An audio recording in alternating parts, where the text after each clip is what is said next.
ભક્ત ગોરા કુંભાર. ગોવિંદ ભૂખ્યો થયો તો અને કોઈ માર્ગ જ નહોતો, અને ત્યાં શુરભા દૂધ લઈને આવ્યા અને એને તાવ આવ્યો તો એમાંથી એ ઉગરી ગયો અને તમને માટલા ઘડતાય આવડી ગયા. એવું લાગે છે કે હરિએ હાચે જ આપણો હાથ પકડ્યો છે ભગત. હરી તો હૈયામાં જ હોય તુલસી, હંમેશા આપણી હારે જ હોય છે. જેને હરિએ જન્મ આપ્યો છે ને એની સંભાળે હરી જ રાખે. હાચે જ, જ્યારે જરૂર હોય છે ત્યારે તો આવી જ જાય છે. જુઓ ને, તમને કેવા માટલા બનાવતાય આવડી ગયા. હા, આ સુધી જે કામ બાપા ન કરી શક્યા ને એ કામ કાકાએ કરી દીધું. તો પછી તુલસી, ગોકુળ કાકા થયા ને મારા ગુરુ. ગુરુ થયો તો ખરો, પણ આમ કહેવાથી કઈ નહીં થાય.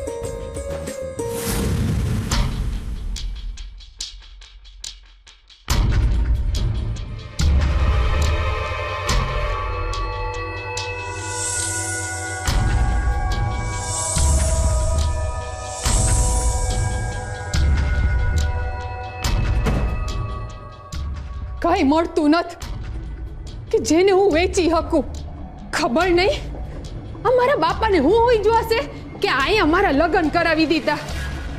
આ ઘરમાં એક એવી વસ્તુ નથી કે જેને આપીને હું ઘરેણાના કાવડિયા પૂજારી બાપાને ચૂકવી શકું. આ ઘર વેચવાનો વારો આવશે તો નાના મીઠી, ઘર વેચીશું તો રહેશું ક્યાં? આ તુલસીની જેમ ચોરા પર રહેવાનો વારો આવ્યો તો, અને આમે આ તુલસીનું તો હંધુય હારું થવા માંડ્યું છે. પૂજારી બાપા મને દીકરી કહીને બોલાવતા હતા તો એમને દયા ના આવી મારા પર. કેટલી આજીજી કરી હતી, એમના પગે પડી હતી, તો એકના બે ન થયા. આ ગામવાળા એમના ઉપર આરોપ ન નાખે એટલે એમના સ્વાર્થ માટે મારી હારે આવું કર્યું.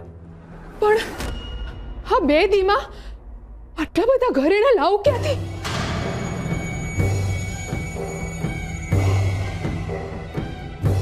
મેં તો 500 કાવડિયા એક હારે જોયા નથી. જો હું ન આપી શકી તો? ના ના ના મીઠી, હું તો ન થાય. હા, તારે જ કઈ કરવું પડશે.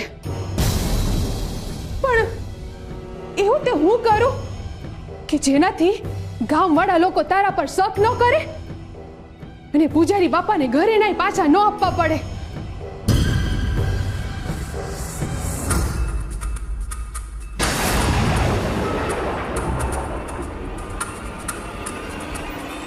મીઠી, હવે તારે જ કઈ કરવું પડશે. એ દી પૂજારી બાપાએ તારું નામ બગાડવાની વાત કરી હતી. જો આખા ગામવાળાની સામે મારે ને મારા ધણીને નીચું જોવાનું થાય તો એના કરતા હું જ કંઈક એવું કરું તો. મને ગુરુ કયો છે તો ગુરુ દક્ષિણા તો આપવી જ પડશે. મારી પાસે જી છે એ અંધુય હરી આપેલું છે. માગશો એટલે આપી દઈશ. બોલો હું જોઈએ તમને? હું આપું હું મારા ગુરુને ગુરુ દક્ષિણામાં? આપતા અચકાશો તો નહીં ને શિષ્ય? પ્રાણ જાય પણ મુખમાંથી નીકળેલું વેણ ન જાય ગુરુજી. તો મને જોઈએ છે તમારી ધરપત ભગત. ધરપત? કેવી ધરપત? સાચું કહું ને તુલસી વહુ, ગોરા જેટલો સાફ અને શુદ્ધ આત્મા મેં આજ સુધી કોઈ જોયો નથી. એટલે મને ગોરાને લઈને ડર લાગ્યા કરે છે. કેવો ડર? તમે પ્રભુ ભક્તિમાં પોતાની જાતને ખોઈ ના બેસો ને, એનો ડર. ભક્તિમાં તો પોતાની જાતને મેળવવાની હોય. તમે અકારણ ચિંતા કરો છો. મારી ચિંતા અકારણ નથી ભગત. આજ સુધી મેં તમારા જેટલો નિખારસ અને પારદર્શક માણસ જોયો નથી. આ યુગમાં તમે સતયુગનો આત્મા લઈને જન્મ્યા છો. મને તમારી બહુ ચિંતા થાય છે ભગત. ભક્તિ અને ભક્તિની અતિશયોક્તિ વચ્ચેની એ પાતળી ભેદરેખા તમે પાર ના કરી જાઓ એ ધ્યાન રાખજો. તો તમે એમ કહો છો કે હું તમને ગુરુ દક્ષિણામાં ધરપત આપું? ના, મારે ગુરુ દક્ષિણામાં ધરપત જોઈએ છે. પણ એ તમે નહીં, તુલસી વહુ આપશે. તુલસી વહુ આપશે. તુલસી વહુ, તમે મને એ વચન આપો કે તમે ગોરાની ભક્તિની એ રેખા ક્યારે નહીં ઓળખવા દો. તમે હંમેશા ધ્યાન રાખશો કે ભક્તિરૂપી ગોરાનું વરદાન એના માટે શાપ ના બની જાય. એના માટે શાપ ના બની જાય. એના માટે શાપ ના બની જાય. બાકી હરિ તો છે જ, એ જે કરશે એ સારું જ કરશે. બરાબર ને ભગત? હા કાકા, તમે ચિંતા ન કરશો. ભાઈબંધ હંમેશા મારી હાથે જ હોય છે. એ હંધુય સારું કરશે. તમારો આભાર ગોરા ભગત. તમે મારું આ કામ પતાવી આપ્યું.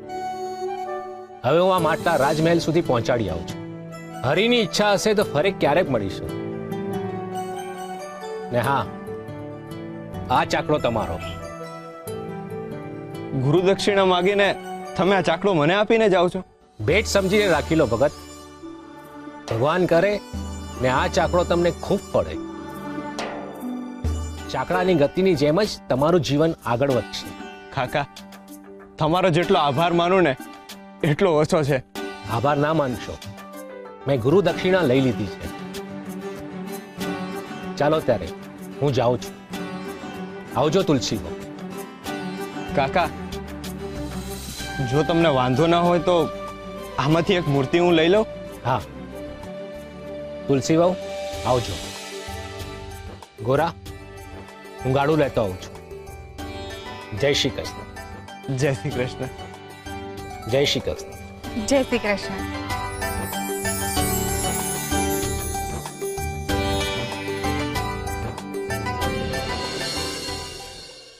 લખ્યા કાકા? હા બેટા. હવે માટલાનું વેચાણ પેલા જેટલું નથી રહ્યું નહીં. જેટલો ઝડપથી આ ચાકડો ફરે છે એટલા ઝડપથી માટલા નથી વેચાતા. હા દીકરા, જમાના પ્રમાણે બધું બદલાયું છે અને હવે કાંસાનો સમય આવી ગયો છે, એટલે આપણા માટલા લે કોણ? બરાબર છે કાકા, પણ માટી જેટલું કુદરતી તો ન જ કહેવાય ને. એ વાત તો સાચી. અને હવે કાંસાના વાસણો લોકો આગ્રહ વધારે રાખે છે, એમાંય પાછી સાચવણી ઓછી, એટલે આપણા ધંધાને માર તો પડે જ ને. હા, સાચી વાત કાકા. માટલાનો ધંધો હવે હાવ નબળો થઈ ગયો છે. હાલો, સુરા ઘર આવી ગયું અને જમવાનું ટાણું પણ થઈ ગયું છે. હા.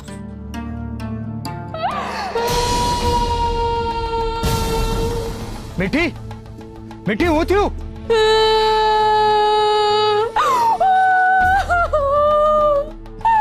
મીઠી, મીઠી, હું થયું? તારી આવી હાલત? પૂજારી બાપા, હા, પૂજારી બાપા. શું મીઠી? પૂજારી બાપાએ મને મારી. જુઓ ને, હે? શું? આ ઘરેના ચોરી થયા ને એનો આરોપ મારા માથે નાખી દીધો છે અને મારી આવી હાલત કરી. જુઓ તમે, મેં એમની આવી બહુ આજીજી કરી. મેં કીધું કે મને થોડો વખત આપો, હું તમારા બધા કવાડી આપી દઈશ, પણ મારી એક વાત ન માની. એમને હું કીધું કે હું તમારી દીકરી છું બાપા, તો પણ મારી વાત ન માની એમને, અને મારી પાછળ ધોકો લઈને મારવા દોડ્યા. હું પગે પણ પડી એમને, પણ ના મહિને મને જનાવરની જેમ મારી. એમને આવતા હશે, એ મને મારી નાખશે. મને બચાવો, મને બચાવો. મીઠી, મીઠી, મીઠી, તું આમ ડર નહીં. મારી વાત સાંભળ મીઠી. મીઠી, મારી સામું જો. તું રડ નહીં, હું અહીંયા છું, તને કોઈ કાંઈ નહીં કરે. તું રડ નહીં મીઠી, શાંત થઈ જા, રડીશ નહીં.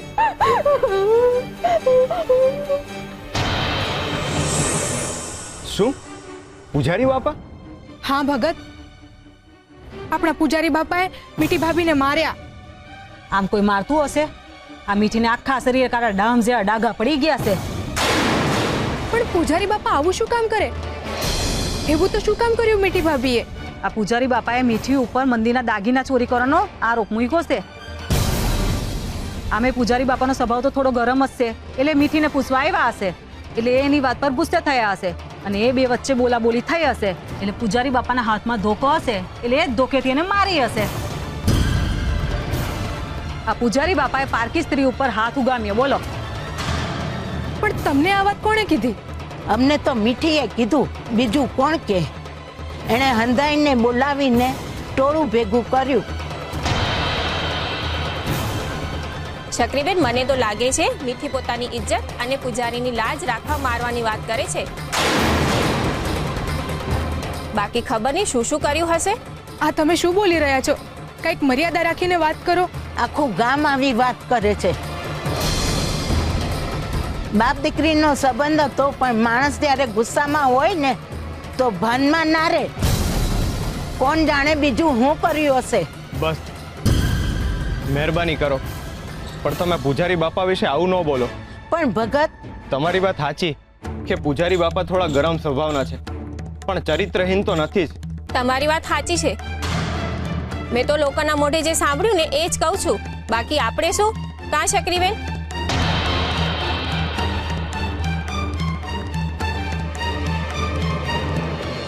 શ્રી હરિ નમો નારાયણાય. શ્રી હરિ નમો નારાયણાય. શ્રી હરિ નમો નારાયણાય. ભગવાનને ભોગ ધરાવીને આવ્યો. હવે હું શ્રી હરિની માળા કરી લઉં. શ્રી હરિ નમો નારાયણાય. પૂજારી બાપા બહાર આવો. હા, બહાર આવો. આ મોઢું હંતાડીને હું બેઠા છો? એક પૂજારી થઈને પારકી સ્ત્રી ઉપર હાથ ઉપાડતા શરમ ય ન આવી? બહાર આવો પૂજારી બાપા. બહાર આવો. બહાર આવો.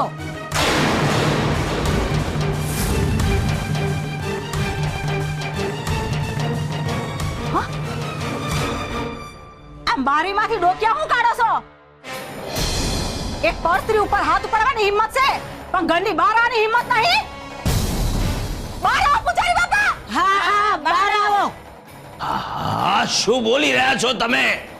કઈ ભાન છે કે નહીં? અરે મોં સંભાળીને વાત કરો. આવા અપશબ્દો બોલતા તમને શરમ નથી આવતી? તમને મીઠી પર હાથ ઉપાડતા શરમ ના આવી? મીઠી ઉપર? હા, શું બોલો છો તમે બધા? અરે મૂર્ખાઓની જેમ શું બોલ્યા કરો છો તમે લોકો? જે કહીએ છે એ હાથું કહીએ છે. બચારી મીઠીને મારી મારીને અધમોઈ કરી નાખી.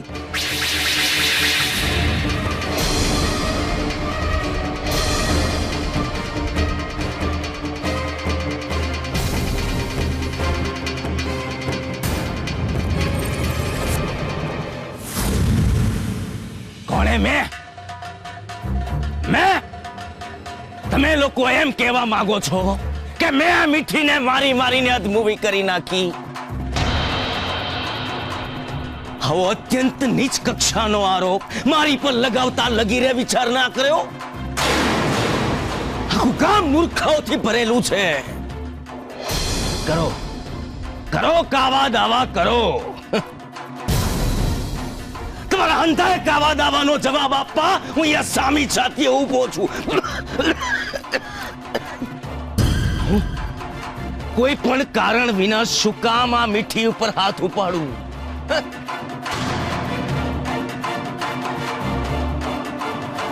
અને તમે લોકો કેટલા વર્ષથી ઓળખો છો તમે બધા? કેટલા વર્ષથી ઓળખો છો તમે બધા મને? મેં મારું આખું જીવન કૃષ્ણની સેવામાં સમર્પિત કરી દીધું. હું આ ગામના મંદિરનો પૂજારી છું. અને હું આવું દુષ્કૃત્ય કરું, એ પણ એક સ્ત્રી પર હાથ ઉપાડવાનું? તમારા બધાની બુદ્ધિ તો ઠેકાણે છે કે નહીં? કે પછી એ પણ ગીરવે મૂકી આયા છો? આખું ગામ તમને હરખી રીતના ઓળખે છે પૂજારી બાપા, અને એટલે જ તમને કહે છે. અને હું તો નાનપણથી જોતો આવ્યો છું તમને અને તમારી કરતૂતોને.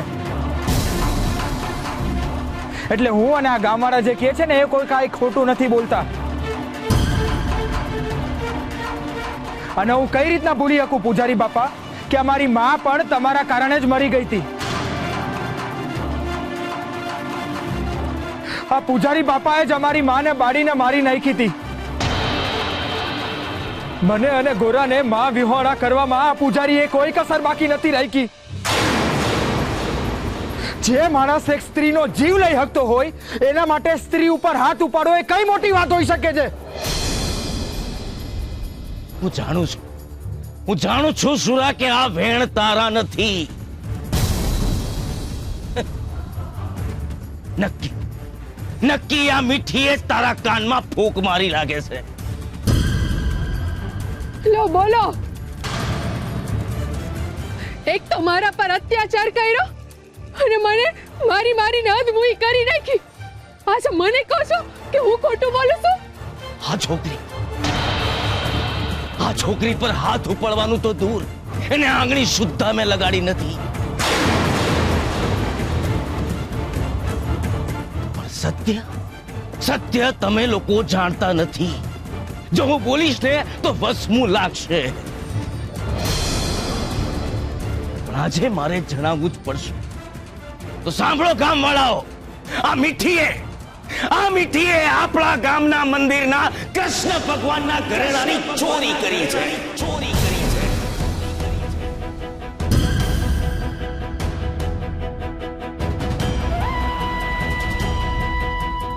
હા, ચોરી કરી. અને મેં એ કૃષ્ણ ભગવાનના ઘરેણાના ચોરીના બદલામાં મેં એની પાસે 500 કાવડિયા માંગ્યા. એ ના દેવા પડે એ માટે એ ધતિંગ કરી રહી છે. એટલે તમને એવું લાગે છે કે હું ખોટું બોલું છું? હા મીઠી, સદંતર જુઠ્ઠું બોલે છે તું મીઠી. તમારે બધાને સત્ય સાંભળવું છે ને? તો સાંભળો. આજે હું કહી જ દઉં છું સત્ય. હું એક દી મંદિરે દર્શન કરવા ગઈ હતી ને ત્યાં પૂજારી બાપા સિવાય બીજું કોઈ નહોતું. હું એમને પગે પણ લાગી ને પછી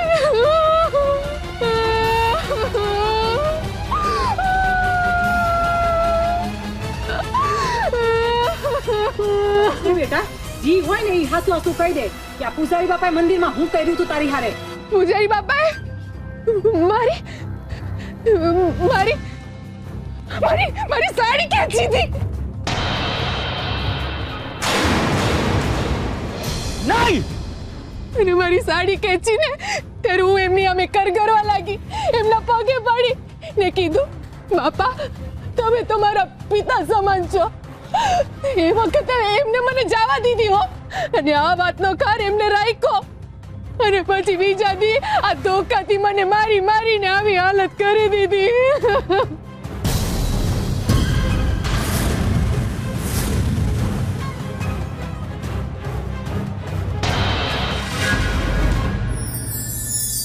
ભવિષ્ય. શું ભવિષ્યને ભાંકી શકાય છે? તો જવાબ છે હા. પરંતુ જો જવાબ હા હોય તો શું ભવિષ્યમાં ઘટનારી ઘટનાઓ અને એના પરિણામોને રોકી શકાય છે? તો જવાબ છે ના. કુદરત આપણને ઘણી બધી વાર અવનવા સંકેતોથી એ ભવિષ્યથી અવગત કરાવતી રહે છે, પરંતુ આપણું મન એ સંકેતોને માનવા કે સ્વીકારવા માટે સક્ષમ નથી હોતું.